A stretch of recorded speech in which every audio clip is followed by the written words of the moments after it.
চুরি তো বেড়ে গেছে, আপনারা বুঝেন না? চুরি চুরি বেড়েছে সমাজেও, চুরি বেড়েছে অর্থনীতিতে, চুরি বেড়েছে দায়িত্বে।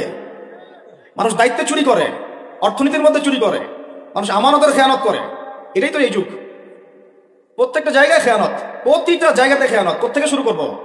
মনে করেন আমি গিয়েছি বাজারে, আপনি গিয়েছেন বাজারে, ওই যে বাজারে পণ্য কিনছেন, সবজি মাছ মাংস, ওর মধ্যেও চুরি আছে। ওখানে পেস্টিসাইড মিশিয়েছে, প্রতারণা। মাপে কম দিচ্ছে, প্রতারণা। ফের দিয়ে দিচ্ছে, চুরি। এগুলো কি বলেন? সোজা কথা, এগুলো কি? চুরি, প্রতারণা। তো এবার এ যে প্রতারণা করে যে টাকাগুলো আমার কাছ থেকে নিল, ওই টাকা আবার অন্যায়ভাবে আর এক দল চাঁদাবাজ এসে নিয়ে গেল। জালেমের উপর জুলুম, জালেমের উপর জুলুম।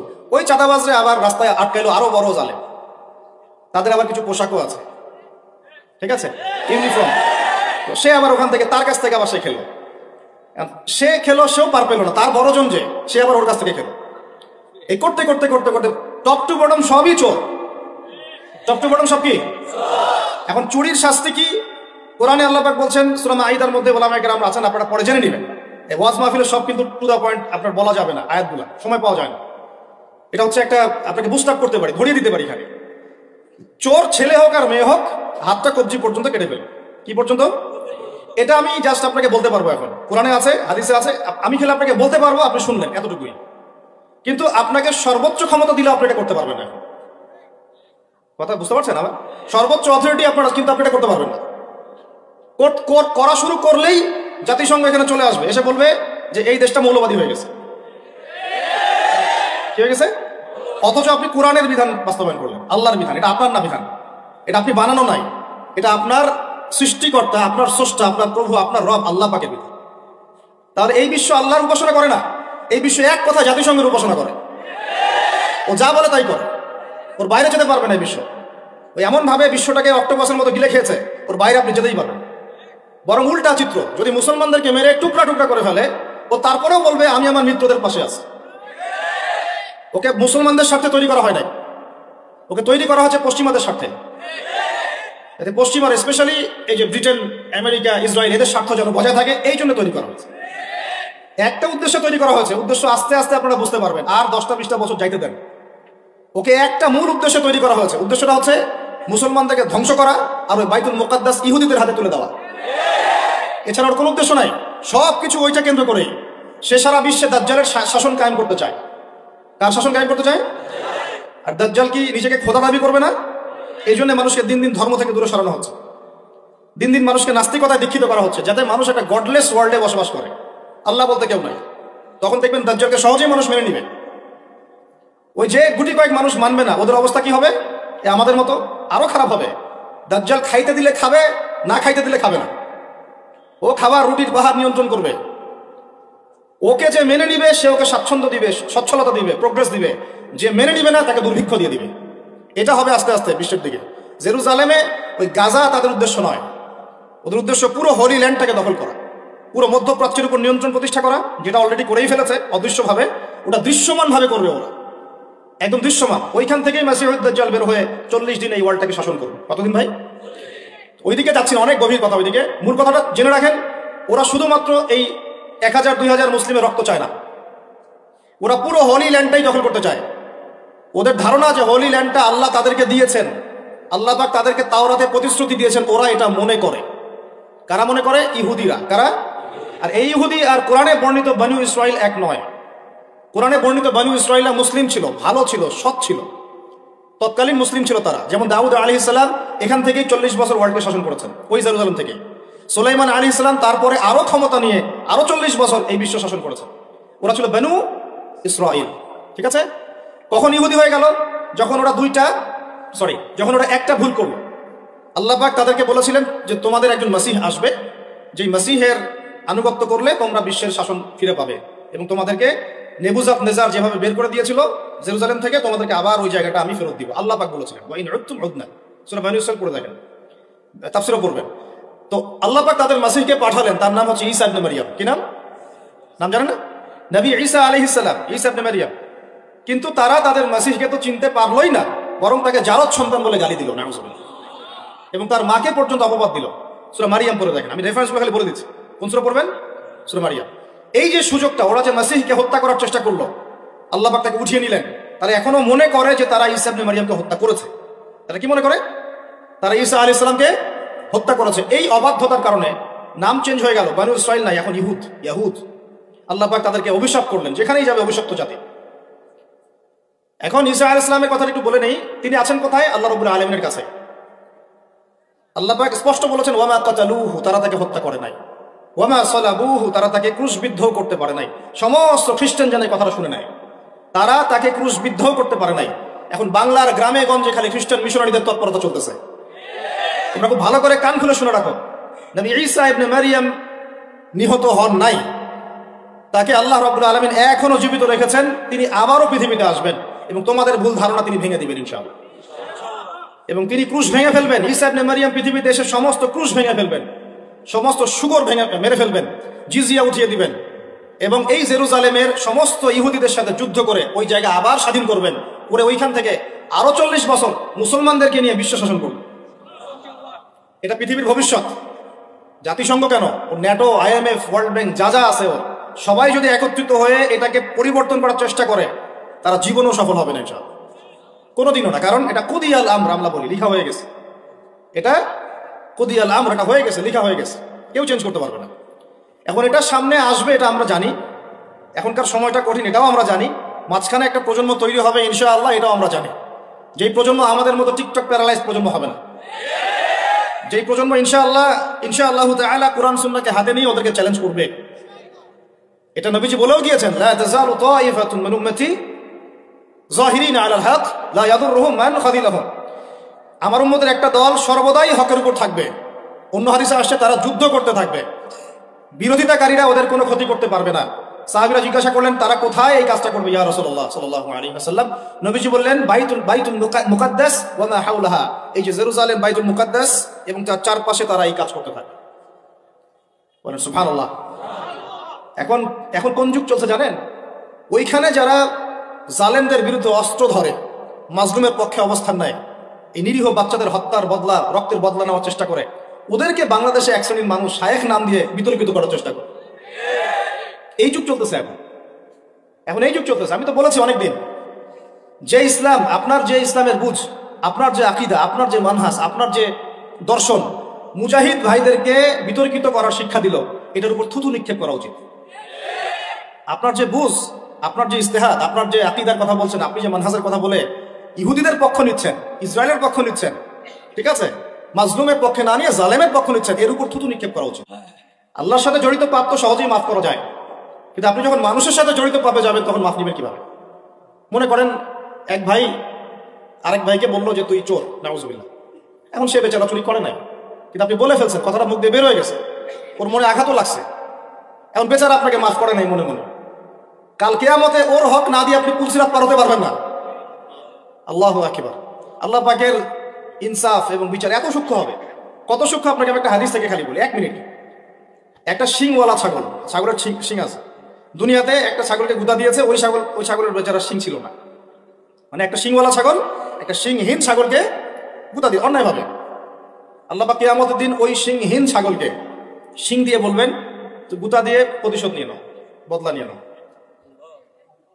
তাহলে বলেন তো, আমরা আসলে জান্নাতের পথে হাঁটতেছি সত্যি সত্যি কি? নামাজ রোজা হজ যাকাত তো চলছে, ঠিক আছে বুঝলাম, তো মানুষের সাথে জড়িত হক কিভাবে মিটাবেন কিভাবে? এই যে একটা পণ্যের ভেজাল দিলেন, ওই যে কি বলে ওটাকে, কি মিশাই জানি, ফরমালিন, হ্যাঁ ফরমালিন। এই যে মিশাই ব্যবসা করলেন, এই যে কতগুলো মানুষ ক্ষতিগ্রস্ত হল, ধরেন যে লাখ লাখ মানুষ খেয়েছে, বেচারার পেটে সমস্যা হয়ে গেল। আর আপনি কিভাবে পার পাবেন কিয়ামতের মাঠে? আমাকে বুঝান। মাপে আপনি কম দিলেন, ঠকালেন বেচারাকে, ওর হক ছিল, পার পাবেন কিভাবে? বেচারা ও কিছু করে নাই, অযথাই তাকে অপবাদ দিলেন এবং সারা দেশের সামনে ধুয়ে রেখে দিলেন অন্যায়ভাবে। এখন আপনি পার পাবেন কিভাবে? এই জিনিসগুলো আমরা ভাবি না, আমরা মনে করি নামাজ পড়েছি বা সব পার। মানুষের সাথে জড়িত হক এত সহজে মাফ, বলেন আমার সাথে, মানুষের সাথে জড়িত হক এত সহজে মাফ হবে না। কি করণীয় তাহলে? ওই যে যার সম্পদ নিয়েছেন তার সম্পদ ফেরত দেওয়া, যার মানহানি করেছেন তার মান সম্মান ফেরত দেওয়া। এখন যে মেয়েটার মান সম্মান হানি করে ফেললেন, এই যে মেয়েটার ইজ্জত নিয়ে নিলেন, এখন কি হবে? কেমন করে ফেরত দিবেন?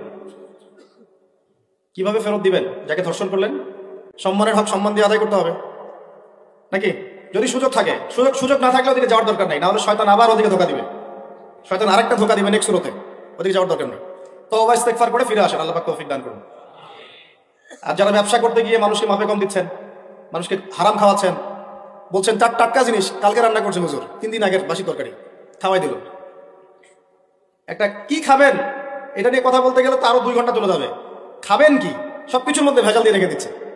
একটা সবজি খাবেন তার মধ্যে ভেজাল দিচ্ছে, মাছ খাবেন তার মধ্যে ভেজাল দিচ্ছে, একটা কুরবানির গরু কিনবেন তার মধ্যে গরু মোটা তাজাকরণ করে মোটা ফুলাই দিচ্ছে।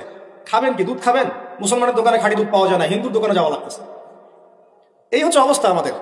দিন কায়েমের কথা আমরা যে বলি না, আমাদের তো নিজের ভিতরেই দিন কায়েম হয় নাই এখন, আমাদের নিজের আত্মার ভিতরেই এখনো দিন কায়েম হয় নাই। সত্যি কথা এটাই। যাদের মধ্যে হয়েছে কোটি কয়েক মানুষ, তাদের সংখ্যা নিতান্তই নগণ্য, নিতান্তই কম। আল্লাহওয়ালা মানুষ যারা বাংলার মাটিতে আনাচে কানাচে আছেন, তাদের সংখ্যা নিতান্তই কম। ম্যাক্সিমাম আমরা নিজের 3.5 হাত দেহের উপরেই দিন কায়েম করতে পারি। আল্লাহ পাক আমাদেরকে কথাগুলো বোঝার তৌফিক দান করুন। এখন যেখান থেকে আসলাম দেখেন, ওরা ঈসা আলাইহিস সালামকে হত্যা করেছে না করে নাই? করে নাই। আল্লাহ পাক উঠিয়ে নিয়েছেন। কেন? আল্লাহ পাক তাকে আবারও ফেরত পাঠাবেন শেষ জামানায়, তিনি বাইতুল মুকাদ্দাস থেকে এই বিশ্বটাকে আবার শাসন করবেন ইনশাআল্লাহ। তাহলে এই যে মুভমেন্টগুলো বাংলাদেশে চলছে, আস্তে আস্তে সব তো নিউট্রালাইজেশন হয়ে গেল। এটা একটু বোঝেন, আপনাদেরকে একটু বুঝাই। এক সময় ছেলে মেয়েরা একসাথে রিক্সায় চড়লে লজ্জাবোধ করত, এখন কেউ লজ্জাবোধ করবে না। এটা হয়েছে নিউট্রাল। তারপরে একটা যুগ আসলো, প্রেমপত্র লেনদেন হতো। আমরা জানি না, আমাদের দাদা বাবারা জানে, ওই জেনারেশন জানে। ওই জেনারেশনের সাহস ছিল না যে কোনো মেয়ের সাথে কফি শপে বসবে, রিক্সায় ঘুরবে বা এটা করবে। এখন তারপরে একটা জেনারেশন আসলো, এটা নিউট্রাল হয়ে গেল। তারপরে আরেকটা আসলো, এরা আর ওইসবে নাই, সরাসরি কাজ করতে চায়, সরাসরি অন্যায় করতে চায়, সরাসরি জেনা।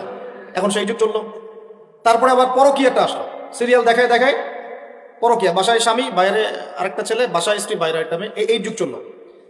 তারপরে শুরু হলো কি সমকামিতা, ছেলে ছেলে জেনা করা শুরু করলো, নাউজুবিল্লাহ। এখন ওটা চলতেছে আর কি, এখনকার সমাজ ওইদিকে যাচ্ছে। এটা যেতে না যেতেই আবার নতুন করে শুরু হলো ট্রান্সজেন্ডার।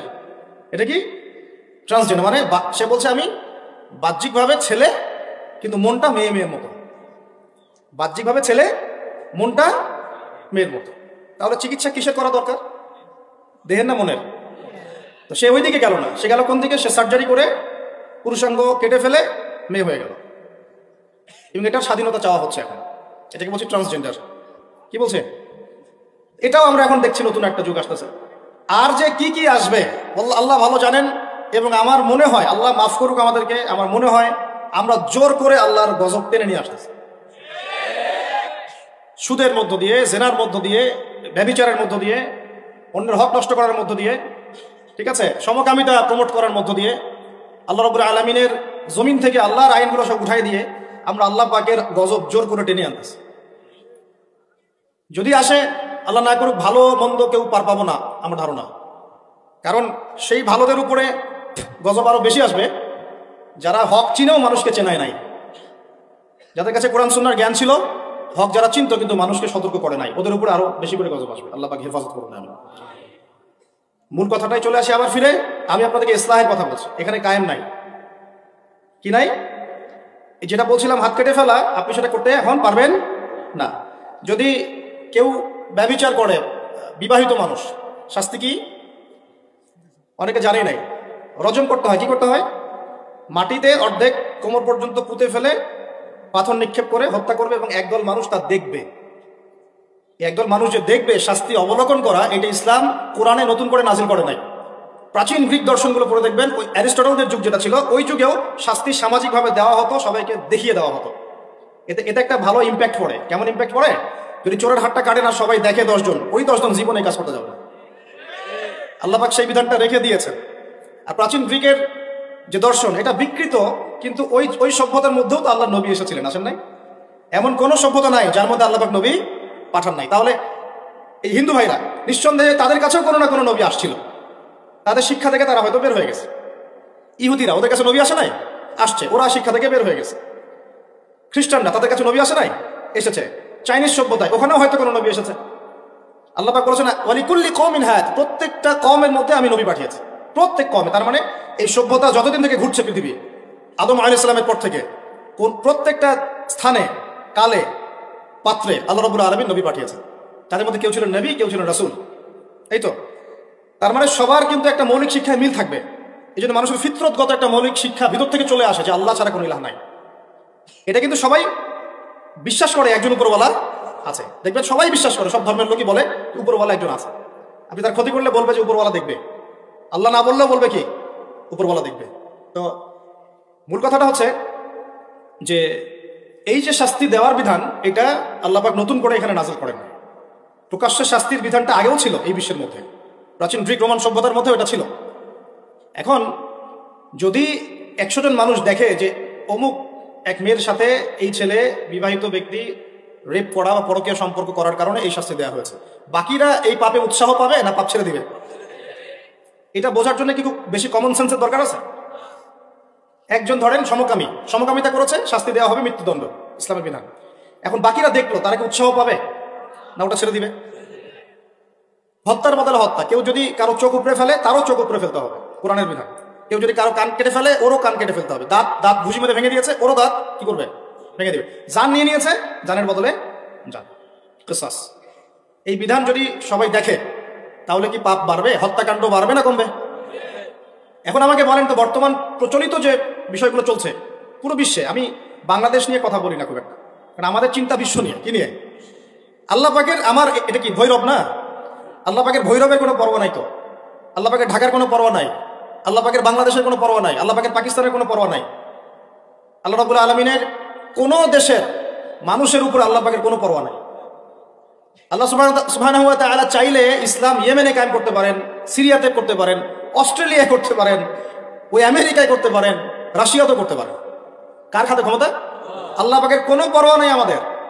আমরা যদি আমাদের কাজ ঠিকঠাক মতো করি আমরা সফল হব, যদি না করি আমাদের লস। আল্লাহ রাব্বুল আলামিনের লস বলতে কিছু নাই, আছে? আল্লাহ পাকের কিচ্ছু যায় আসে না, আমরা জাস্ট একটা সুযোগ পেয়েছি মাত্র। তো এই জন্যে আমাদের মূল জায়গাটা হচ্ছে জেরুজালেম। মূল জায়গাটা কি? ওইখান থেকে পুরো বিশ্ব ইসলামী খেলাফতটা কায়েম হবে সামনে, এটা হাদিসের মধ্যে আসছে। এবং আমাদের কন্টিনেন্টের মধ্যে খোরাসান একটা বরকতময় জায়গা। এটা কোন জায়গা সেটা আপনারা স্টাডি করে দেখে নেবেন। নবী সাল্লাল্লাহু আলাইহি ওয়াসাল্লাম হকপন্থীদের একটা জামা এখানে থাকবে এমনটা হাদিসে পাওয়া যায়। এবং তারা যুদ্ধ করতে করতে করতে করতে শেষ পর্যন্ত বাইতুল মুকাদ্দাস জয় করবে ইনশাআল্লাহ। এটা হতে যাচ্ছে। তাহলে আমরা কিন্তু হকের অনেক কাছাকাছি আছি। আমরা যদি সুযোগ নষ্ট করি এটা আমাদের ব্যর্থতা। আল্লাহ পাকের কোনো কিছু যায় আসে না, আপনি সিজদা করেন বা না করেন। একজন আলেম আমাকে বলেছিলেন, ওনার কাছে দার্স নিচ্ছিলাম, উনি বলছিলেন যে এই যে রাস্তার মধ্যে আমরা যখন হাঁটি একটা পোকা পড়ে আছে, ধরেন একটা ফল পড়ে আছে, ফলের মধ্যে পোকা ধরে গেছে, বাজার করতে গিয়েছে একটা ফল দেখছেন ওর মধ্যে পোকা পড়ে গেছে। এমনকি আমরা ওয়াশরুমে যাই, ওয়াশরুম যদি মাইক্রোস্কোপ দিয়ে দেখেন ব্যাকটেরিয়া আছে না নাই? আছে না? ওরা পর্যন্ত আল্লাহর তাসবিহ পাঠ করে, সুবহানাল্লাহ। আল্লাহ পাক তো আমার নামাজের মুখাপেক্ষী না, আল্লাহ পাক তো আপনার নামাজের মুখাপেক্ষী না। আপনি পড়ছেন না, আপনি হতভাগা। এই আসমান জমিনের সবাই আল্লাহর তাসবিহ পাঠ করছে। আমার আল্লাহ এত বড়, আমাদের আল্লাহ এত বড়, এত মহান, পুরো মহাবিশ্বের সমস্ত সৃষ্টি আল্লাহর তাসবিহ পাঠ করছে। আমরা না করলে কি যায় আসে? আমরা তাসবিহ তাহলিল না করলে, কোরআন তেলাওয়াত না করলে, সালাত না পড়লে, তাহাজ্জুদ গোজার না হলে, হালাল না খাইলে আল্লাহ পাকে কিছু যায় আসে না? যায় আসে? এটাই যদি ফিল করেন তাহলে ইনশাআল্লাহ আপনি মাথাটা নত করে আল্লাহর কাছে ফিরে আসবেন।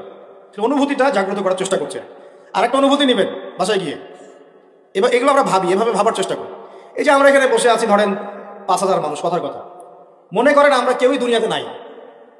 এই দুনিয়ার ঘূর্ণন থেমে যাবে কিনা? থেমে যাবে? এই দুনিয়া ঘুরবে না ঘুরবে না? রাত দিন আসবে না আসবে না? আমাদের পরিবার থাকবে না থাকবে না? মাঝখান থেকে আমরা আমাদের সময়টা এবং সুযোগটা নষ্ট করলাম। অতএব এত চিন্তা বাদ দেন, চাকরির কি হবে, ব্যবসার কি হবে, আমার মা বোনের কি হবে, আমার পরিবারের কি হবে, আমার এইটার কি সেটার কি, সব চিন্তা বাদ দেন আপনি। এখন আগে চিন্তা করেন যে আমরা দুনিয়াতে কিভাবে আল্লাহর দিন পালন করব, কিভাবে পরকালে নাজাত পাবো। আগে নিজের চিন্তা করেন। আমরা তো মানুষের চিন্তা করে করে লাইফ নষ্ট করে ফেলে দিলাম। এখন আপনারা শিক্ষা নিচ্ছেন না দিনের। কেন শিক্ষা নিচ্ছেন না? কারণ আপনারা চিন্তা করেন যে একটা সার্টিফিকেট দরকার, চাকরি পাইতে হবে। এই ফ্লোতে যেতে যেতে আপনার 20 বছর 25 বছর চলে যাবে, পরে আফসোস করবেন। ওই সার্টিফিকেট আপনি কার জন্য চান? নিজের জন্য, একটা ভালো মেয়েকে বিয়ে করতে চান, হালাল খাইতে চান, এই তো আপনার সন্তানদের ভবিষ্যৎ চান। এটাই তো আমাদের গোল, নাকি? আল্লাহ পাক এগুলো করতে নিষেধ করেন নাই, কিন্তু দিনের শিক্ষা এবং আমল বাদ দিয়ে নয়। আমরা এখন এই দুনিয়ার পিছনে ছুটতে ছুটতে আল্লাহকে ভুলে যাই, রাসূলকে ভুলে যাই, নামাজকে ভুলে যাই, কোরআনকে ভুলে যাই। এটাই সবচেয়ে সমস্যা আমাদের, এইটাই সবচেয়ে বড় সমস্যা। যে যুব সমাজ সালাত আদায় করছে না, এরা আল্লাহর জন্য জিহাদ করবে? কশ্চিন কালেও না। যে যুব সমাজ কোরআন তেলাওয়াতই করতে জানে না, আবেগে খালি বলতে পারে যে হ্যাঁ কোরআনের জন্য জান দিতে প্রস্তুত, কিন্তু পারবে না এটা করতে। যে যুব সমাজ হারাম সম্পর্ক থেকে বের হতে পারছেন না, কিভাবে চিন্তা করলেন যে আপনি বাইতুল মুকাদ্দাস জয় করবেন? যে যুব সমাজ সুদ ছাড়তে পারতেছে না, পাবজি ফ্রি ফায়ার ছাড়তে পারতেছে না, সমকামিতার দিকে ধাবিত হচ্ছে, ট্রান্সজেন্ডারের দিকে ধাবিত হচ্ছে, ফ্রি মিক্সিং অ্যাভেলেবেল, এই যুব সমাজ বাইতুল মুকাদ্দাস জয় করবে না। কোন যুব সমাজ করবে আমি পরে আসতেছি ওইদিকে, আগে বোঝেন এই সিচুয়েশনে এইভাবে হবে না ভাই। আর একটা চিন্তা আমরা বাদ দিব, কোন রকম পাস করার চিন্তাটা বাদ দিব। আমাদের সবার একটা চিন্তা হয়ে থাকে, কি চিন্তা? কোন রকম পার পাইলেই পার। চিন্তা করি যে আরে কোন রকম যদি বাঁচতে পারি তাইলেই হয়। সাহাবায়ে কেরাম এইভাবে চিন্তা করতেন না, তাবেঈন ইসলাম এইভাবে চিন্তা করতেন না, তাবেঈন, চার ইমাম, আমাদের খোলাফায়ে রাশিদিন, আইম্মাতুল মুজতাহিদ, তারা এইভাবে চিন্তা করতেন না। তারা চিন্তা করতেন আমি মানে নর্মাল মুসলিম হব না, আমি এক্সট্রা অর্ডিনারি মুসলিম হব। একটা নর্মাল মুসলিম, আল্লাহ পাক আমাদেরকে কিন্তু এক্সট্রা অর্ডিনারি হতে বলছেন, সূরা মুলকের মধ্যেও আছে কিন্তু, তাবারাকাল্লাযী বিয়াদিহিল মুলক ওয়া হুয়া আলা কুল্লি শাইইন কাদির আল্লাযী খালাকাল মাউতা ওয়াল হায়াতা লিয়াবলুয়াকুম আইয়ুকুম আহসানু আমালা। এই যে কথাটা বলছেন, আল্লাহ পাক জীবন মৃত্যু সৃষ্টি করেছেন, আল্লাহ পাক দেখতে চান, লিয়াবলুয়াকুম তোমাদেরকে পরীক্ষা করতে চান, আইয়ুকুম তোমাদের মধ্যে কে, আহসানু আমালা আমলে আহসান কে, সবচেয়ে ভালো কে। আল্লাহ পাক দেখতে চান না যে গরু খাওয়া মুসলিম কে, কে জুমায় জুমায় নামাজ পড়তে যায়, ঠিক আছে, কে খালি ঈদের নামাজ পড়তে যায়, কে খালি নামাজ পড়ে আবার সুদও খায়, এবার যাকাতও দেয়, এদিকে দুর্নীতিও করে, উমরা হজ করে আবার এদিকে মানুষের হক নষ্ট করে। এইটা আল্লাহ দেখতে চান না। আল্লাহ পাক দেখতে চান আমলের শ্রেষ্ঠকে, মানে ক্লাসে ফার্স্ট কে হয়। এই উম্মতের দায়িত্ব বাংলার জমিনে 8-10 জন 20 জন আলেম, 10 জন দায়ী, 10 জন মাদ্রাসা শিক্ষক, তাদের উপরে নয়। দিনের যদি দিনকে মহব্বত করেন, ভালোবাসেন, দিনের বিজয় চান, প্রত্যেকের দায়িত্ব আছে, প্রত্যেকের দায়িত্ব আছে। আপনারও তো দায়িত্ব আছে। আপনাকে আল্লাহ মাল সম্পদ দিয়েছেন, ওইটা দিয়ে আপনি দিনের জন্য কি করলেন আল্লাহ দেখতে চান। আল্লাহ পাক আপনাকে জ্ঞান দিলেন, প্রজ্ঞা দিলেন, আপনি ওইটা দিয়ে দিনের জন্য কি করলেন আল্লাহ পাক দেখবেন তো। আল্লাহ পাক আপনাকে লেখার ক্ষমতা দিয়েছেন, কতটুকু লিখলেন আল্লাহ পাক দেখবেন। আল্লাহ পাক বলার ক্ষমতা দিয়েছেন আপনাকে, আপনি ভালো বলতে পারেন, কতটুকু হক বললেন আল্লাহ পাক দেখবেন। আল্লাহ পাক আপনাকে সামাজিক, অর্থনৈতিক, রাজনৈতিক ক্ষমতা দিলেন, আল্লাহ দেখতে চান আপনি এটা দিয়ে দিনের জন্য কি করেন। অন্যথায় আল্লাহ পাক এটা কেড়ে নিতে সময় লাগবে না, এক মুহূর্তে আল্লাহ পাক কেড়ে নিতে পারেন। পৃথিবীতে নমরুদের নামও কেউ স্মরণ করে না, এখন ফেরাউনের নামও কেউ স্মরণ করে না, স্মরণ করলেও নেগেটিভলি স্মরণ করে, অভিশাপের সাথে স্মরণ করে, তাই না? প্রশংসার সাথে স্মরণ করে না। কত শত সম্প্রদায় আল্লাহ পাক বলেছেন ওয়ালাকাদ আহলাকনা ক্বাবলাহুম মিনাল কুরুন, কত সম্প্রদায় আমি ধ্বংস করে দিয়েছি তোমাদের আগে। কত সম্প্রদায় ছিল, লক্ষ লক্ষ কোটি কোটি সম্প্রদায়কে আমি ধ্বংস করে দিয়েছি তোমাদের আগে। নাই, তাদের শব্দও কি তোমরা শুনতে পাও? শব্দও শুনতে পাও না। তারা চিৎকার করছে বারজাখের জগতে আযাব থেকে বাঁচার জন্য, আমরা শুনতেও পাই না। তারা বলছে রব্বানা, হে আমাদের রব, আবসর না, আমরা দেখেছি, মানে পরকাল আমরা দেখা হয়ে গেছে, আমরা দেখেছি। কোন চোখ দিয়ে? 2 চোখ দিয়ে দেখেছি আমরা। ও সামি'না, শুনলাম, মানে যা আপনি বলেছেন আমরা শুনেছি, এখন শুনেছি, দেখেছি। ফারজি'না, আমাদেরকে একটু কাইন্ডলি ফিরায় দেন দুনিয়াতে। না আমাল সলিহান, ওই যে বলছি আমল সলেহ করে আবার ফিরে আসবো। ইন্না মুকিনুন, আমাদের কি হয়ে গেছে। কে বলছে না? যত কম পৃথিবীতে ধ্বংস হয়েছে আল্লাহর আযাবে, গজবে, আল্লাহ বিরোধিতায়, তারাই কথা বলছে। তাহলে কিসের বড়াই? বড়াইয়ের অহংকারের জায়গা আছে? মানুষের অহংকার শোভা পায়? মানুষের মতো ক্ষুদ্র তুচ্ছ সৃষ্টির অহংকার শোভা পায়? 2 দিন পাতলা পায়খানা দিলে বাস শেষ মানুষ, একটা ডেঙ্গু জ্বর দিলেই শেষ। এই যে ঢাকার শহর বস্তুবাদী হয়ে যাচ্ছেন দিন দিন, পুরো পশ্চিম আদলে এক ঝাঁকুনিতে 50 লাখ মানুষ মরতে পারে, এক ঝাঁকুনিতে, খালি 5, 6, 7 মাত্রার মানুষকে আল্লাহ পাক ছোট্ট একটা ক্যান্সারের ভাইরাস দিয়ে শেষ করে ফেলতে পারেন, সামান্য একটা মহামারীর বাতাস দিয়ে লাখ লাখ মানুষকে মারতে পারেন। মানুষের অহংকার শোভা পায়? কোন মানুষ নামাজ পড়ে না চিন্তা করেছেন? যে মানুষের হৃদস্পন্দন, শ্বাস আল্লাহ নিয়ন্ত্রণ করছেন, একটু শ্বাসকষ্ট হলেই হাসপাস উড়ে যায়। বড় একজন আলেম তেলাওয়াত করছেন, কোরআন তেলাওয়াত, নামাজে আমরা পিছনে নামাজ পড়ছি, শ্বাসকষ্টের কারণে তেলাওয়াতের পুরো আয়াতটা তেলাওয়াত করতে পারেন না, থেমে থেমে তেলাওয়াত করতে হয়। তখন আমার মনের মধ্যে চিন্তা আসলো, সুবহানাল্লাহ, এত বড় আলেম, আল্লাহ পাক তাকে এইভাবে শ্বাসকষ্ট দিয়ে পরীক্ষা করছেন, অথচ আল্লাহ পাক আমাকে এখান থেকে মুক্ত রাখছেন, আমি তো তার মতো তেলাওয়াতও করি না। কত মানুষ পঙ্গু হয়ে পড়ে আছে, ওই অবস্থায় আল্লাহর ইবাদত করতেছে।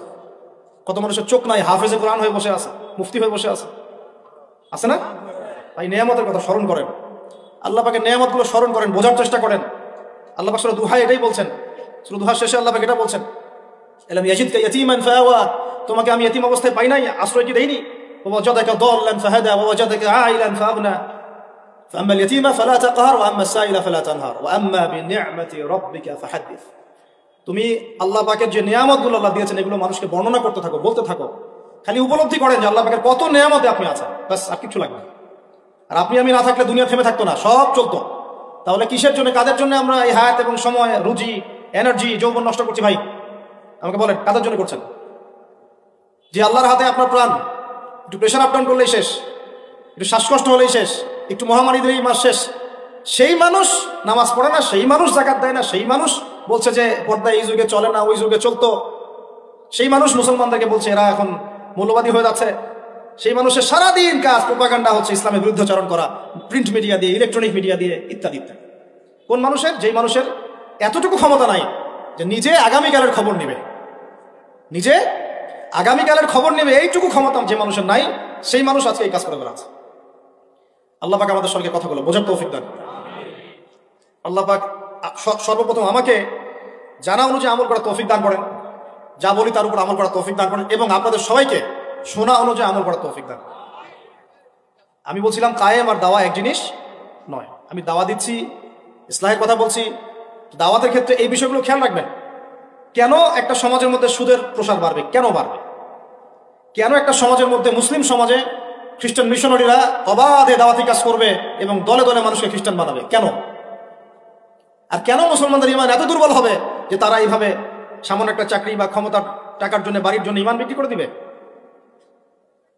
দেশের, বিশ্বের খবর রাখার চেষ্টা করেন। আনাচে কানাচে এগুলো ছড়িয়ে যাচ্ছে। আগে ছিল যে নিউট্রালাইজেশনের কথা বলছিলাম না, আগে ছিল যে মানুষ হারাম খাইতে দ্বিধাবোধ করতো, যে মানুষ জেনে ফেললে কি বলবে, চিচি করবে। এখন ঘরে ঘরে সুদ, ঘরে ঘরে। নবী সাল্লাল্লাহু আলাইহি ওয়াসাল্লাম বলেছেন সুদের পাপের 70 শাখা, তার সবচেয়ে নিচের শাখা মায়ের সাথে জেনা করা। আপনি করেন না? আপনার ওয়াইফ দেখেন সমিতিতে টাকা দিচ্ছে, সুদের টাকা। একজন স্ত্রী স্বামী খোঁজার সময় চিন্তা করে দেখে কে টাকা পয়সার দিক থেকে বেশি স্বাবলম্বী। সে হারাম খাক হালাল খাক পরোয়া করতে চায় না। এখনকার অনেক গার্ডিয়ান, পিতামাতা দেখতে চায় না বাচ্চাটা আমার চাকরি করবে কোথায়, হালালে না হারামে, পরোয়া করতে চায় না। করলেই হইল, ওকে নাকি প্রতিষ্ঠিত হতে হবে। ব্যবসায়ী মানুষ ব্যবসা করার সময় খেয়াল রাখছেন না আমি হালাল পণ্যের করছি না হারাম পণ্যের করছি, মাপে কম দিচ্ছি কিনা। সিন্ডিকেট যে আমি করছি, এই যে 1 লক্ষ 2 লক্ষ 3 লক্ষ ডিম রিজার্ভ করে রেখে দিলাম, প্রত্যেকটা দাম 1 টাকা করে বেড়ে গেল, 3 লক্ষ ডিমের মধ্যে 3 লাখ টাকা এক্সট্রা লাভ করলো, পুরো রিজিকটাই হারাম। তো রিজিকটা কি? মানুষ এগুলো ভাবেও না এখন যে রিজিকও একটা ব্যাপার, যে আমার হালাল রিজিক ছাড়া ইবাদত কবুল হবে না, দোয়াও কবুল হবে না। বরং হারাম রিজিক নিয়ে সে বছর বছর হজমরা করতেছে। আর আবু বকর সিদ্দিক রাদিয়াল্লাহু আনহুর সামনে খাবার আসলো, তিনি তাড়াহুড়ার মতো ছিলেন, খাবারটা খেয়ে ফেললেন। এরপর মনে হলো যে খাবারটা খেলাম, জিজ্ঞাসা করা দরকার ছিল খাবারটা কোত্থেকে আসলো। ভৃত্যকে ডেকে বলছেন খাবার কোত্থেকে নিয়ে আসলো। সেই ভৃত্য বলছে যে আমি জাহেলি যুগে গণকের কাজ করতাম। কিসের কাজ? ও যে হাত দেখে টাকা নেন, টিয়া পাখি দিয়ে ভাগ্য পরীক্ষা করে, আংটি টাংটি বিক্রি করে, আছে না? ওখানে গেলেই শিরক, গেলে কি লা ইলাহা ইল্লাল্লাহ কেটে গেল, আবার আপনাকে মুসলমান হতে হবে। এত সহজ না। আল্লাহ পাক তার নবীকে ওয়াদা করেছেন, একদম ওয়াদা, হে মুহাম্মদ সাল্লাল্লাহু আলাইহি ওয়াসাল্লাম, তোমার উম্মতের যে কোনো ব্যক্তি আসমান জমিন সমান পাপ নিয়েও যদি আমার সামনে দাঁড়ায়, 7 আকাশের সমান পাপ, জমিনের সমান পাপ আমার সামনে দাঁড়িয়েছে কিয়ামতের মাঠে, তো বেচারার আমল নামায় কোনো শিরকের পাপ নাই। কিসের পাপ নাই? আমি আল্লাহ তার সামনে আসমান জমিন সমান ক্ষমা নিয়ে হাজির হব। ওইটা কেটে গেল কোথায়? খালি গিয়ে বললেন যে দেখেন তো আমার হাতটা একটু দেখে দেন তো, কয়টা মেয়ে আছে আমার লাইফে, কয়টা বিয়ে হবে। ও আবার এই পাশে দাগগুলো দেখে, দেখে বলে যে 2টা। ঠিক আছে, কিন্তু সারা জীবনে আপনি 2টা বিয়ে করতে পারলেন না। করার দরকার নাই, করার দরকার নাই, একটা নিয়ে থাকেন। কেন দরকার নাই? সবাই সবকিছু করতে পারবে না, সবাই সবকিছু করতে পারবে না। বিধান সবার জন্য প্রযোজ্য হয় না। যার ক্ষমতা, যার সামর্থ্য আছে, যে ব্যালেন্স করতে পারে, তার ব্যাপারটা ডিফারেন্ট। সবাই সবকিছু পারবে তো শিরক কেটে গেলেই ভাবে। এরকম অনেক কাজ আছে। আপনি বলছেন যে মায়ের কসম, কিসের কসম? শিরক হয়ে গেল। কসম কার নামে করতে হবে? বলতে হবে আল্লাহর কসম। কসম যদি করতেই হয় কার নামে করতে হবে? আল্লাহর নামে। বললাম যে ভাই কেমন আছেন, তা আপনি বলছেন যে আপনার দোয়াতেই ভালো আছে, আপনার দোয়াতেই ভালো আছে। আগে কি বলতে হবে? আলহামদুলিল্লাহ, আল্লাহর রহমতে, অতঃপর আপনাদের দোয়ায় ভালো আছে। কথা বলাও শিখতে হবে। বললেন যে আগামীকাল আমি এটা করবই, আগামীকাল আমি এটা করবই, গ্যারান্টি দিতে পারবেন? পারবেন না। বলে ফেললেন যে এই সময়গুলো এখন ভালো না, সময়টা ভালো না, এটা যুক্তি আপনি গালি দিলেন, এটাও নিষেধ, এটাও নিষেধ। অনেকে অনেক সময় শিরকি নামও পর্যন্ত রাখে। একজনের নাম শুনেছিলাম শাহিন শাহ, কি নাম? আচ্ছা, এরকম নামে কেউ আছেন নাকি? আচ্ছা, বাদ দেন। এর অর্থ হচ্ছে রাজাধিরাজ, রাজার সবচেয়ে বড় রাজা, মানে সবচেয়ে বড় রাজা। কে সবচেয়ে বড় বাচ্চা? সূক্ষ্ম সূক্ষ্ম অনেক শিরক আছে, বড় বড় শিরক তো আপনারা চিনেন। এদিকে বলছে ইহদিনাস সিরাতাল মুস্তাকিম, সরি, ইয়াকা না'বুদু ওয়া ইয়াকা নাস্তাঈন, হে আল্লাহ শুধু আপনারই ইবাদত করি, আপনার কাছেই সাহায্য চাই। বের হই কবরে গিয়ে সিজদা করব, ওখানে মৃত মানুষের কাছে সাহায্য চাচ্ছে। সিজদা কার জন্য? সিজদা কি আল্লাহ ছাড়া অন্য কাউকে করা যাবে? সাহাবীরা কি আল্লাহর নবীকে সিজদা করেছিলেন? তাহলে আপনারা কত বড় মানুষ হয়ে গেছে? আমরা কি তাদের চেয়ে বড় হয়ে গেছি? নাউজুবিল্লাহ। এভাবে মানুষ শিরক করছে। তারপরে জবাই কুরবানি কার জন্য করতে হয়? তো মানুষ তো অনেক সময় দেখা যায় যে জীবিত মানুষ মৃত মানুষের জন্য কুরবানি করছে। এখন গ্রামে গ্রামে ছড়িয়ে পড়তেছে কবিরাজি, তান্ত্রিক, কবিরাজ, বান মারা, টোনা, এগুলা। যে করবে সেও মুশরিক, যে ওখানে গিয়ে ধন্না দেয় সেও মুশরিক। হ্যাঁ, যে করবে সে তো মুশরিক হয়ে গেছেই। আর যে গিয়ে ধন্না দিচ্ছে যে আপনি আমাকে এগুলা থেকে বাঁচান, এবং সে জিনের সাহায্য নিয়ে বিভিন্নভাবে এই কাজগুলো করে দিচ্ছে, সমস্যা, ইমান কেটে গেল। কি করতে পারবেন?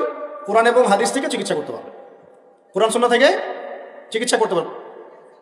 এগুলো বলা ঠিক না, বা পাবলিকলি বলা হয়তো উচিত না। এগুলো আমাদের বিরুদ্ধেও করে মানুষ। হ্যাঁ, আমাদের বিরুদ্ধেও মানুষ এগুলো করে, আর মনে করে আমরা এগুলো বুঝবো না, বা আমাদের এইসব দোয়া কালাম জানা নাই, বা আল্লাহ পাক আমাদেরকে হেফাজত করবেন না, এমনটা মনে করে। আরে সমস্ত কাফেরকে যদি এক পাল্লা রাখা হয়, আল্লাহ পাকের সূরা ফাতিহাকে এক পাল্লা রাখা হয়, তুমি পারবে নাকি? অযথা এইসব পরিশ্রম করো কেন? বরং কোরআন সুন্নাহ দিয়ে আল্লাহর কাছে এমন চিকিৎসা নেওয়া যায়, যেই চিকিৎসা ও তো অতিক্রম করতে পারবেই না, বরং করতে গেলে ও নিজে ধ্বংস হয়ে যাবে। কোরআনের উপর যেতে পারবে? এগুলো দিন দিন বাড়তেছে। আমি আপনাদেরকে কিছু চিকিৎসা বলে দিই, এগুলো আমল করলেন, ইনশাআল্লাহ আল্লাহ পাক আপনাদেরকে হেফাজত করবেন ইনশাআল্লাহ। 1 নাম্বার তো নামাজ তো অবশ্যই পড়বেন, পবিত্র থাকবেন ওযু অবস্থায়। 3 নাম্বার আয়াতুল কুরসি পড়বেন, আয়াতুল কুরসি। কোন সূরা আছে এটা? সূরা বাকারার 255 নম্বর আয়াতুল কুরসি। আর পড়বেন সূরা বাকারার শেষের 3 আয়াত, সূরা বাকারার শেষের 3 আয়াত। এর আগে সূরা ফাতিহা আছে, তারপরে পড়বেন সূরা ফালাক, নাস, ইখলাস, কাফিরুন।